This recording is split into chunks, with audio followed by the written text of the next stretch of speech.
you, Speaker. Once again, I find myself in this place talking about Liverpool Council because, once again, Liverpool Council has demonstrated just how dysfunctional and chaotic it has become as an organisation.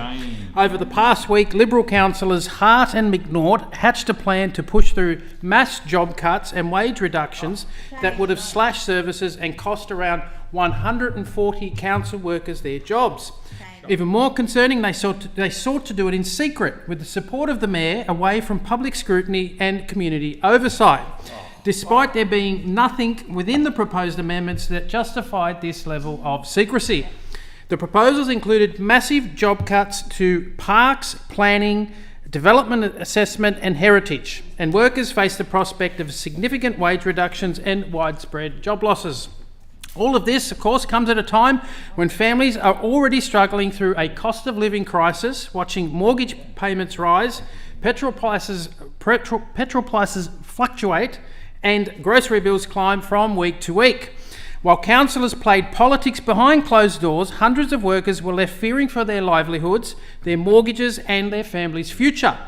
Workers were being asked to pay the price for the Mayor's and the Council's dysfunction, infighting, waste and scandal.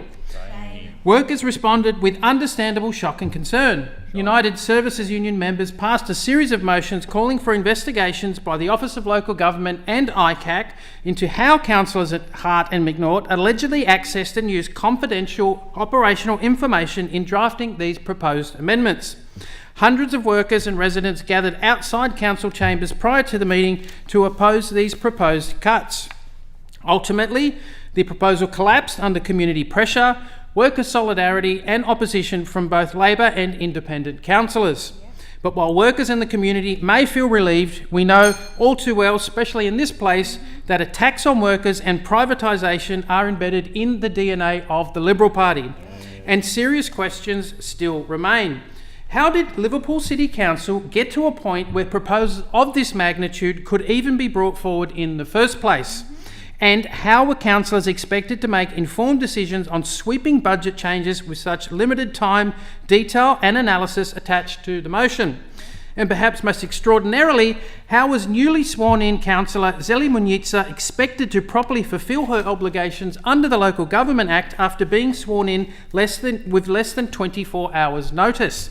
Councillor Munitsa was sworn in a day earlier on Monday evening and immediately thrust into one of the most significant budget debates in recent council history. Under section 2321B of the Local Government Act, councillors have a responsibility to make considered and well-informed decisions as a member of the governing body.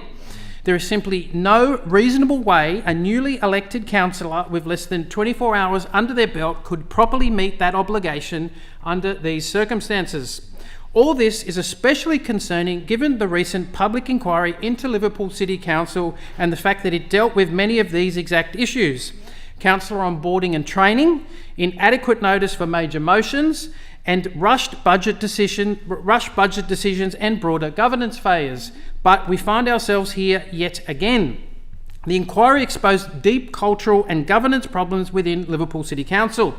In response, the Mayor and Council assured residents lessons were learned, standards would improve and reforms would follow. But this episode demonstrates the exact opposite. Instead of genuine reform, we have seen little more than window dressing. Council remains plagued by rushed decision-making, secrecy, instability and political chaos. Instead of restoring confidence, Council continues to undermine it. And at some point, the people of Liverpool are entitled to ask a very serious question. Is this council actually capable of reform? Because when an organisation repeatedly finds itself at the centre of governance scandals, public inquiries, internal warfare and failed decision-making, it stops looking like isolated incidents and starts looking like a culture. Liverpool is one of the fastest growing regions in the country, and residents deserve a council focused on delivering basic services, infrastructure and good governance, not endless dysfunction, scandal and self-inflicted crises. The people of Liverpool deserve transparency, accountability and competent leadership. And council workers, most of all, deserve respect, certainty and honesty, not threats, panic, instability, dysfunction and threats to their livelihood.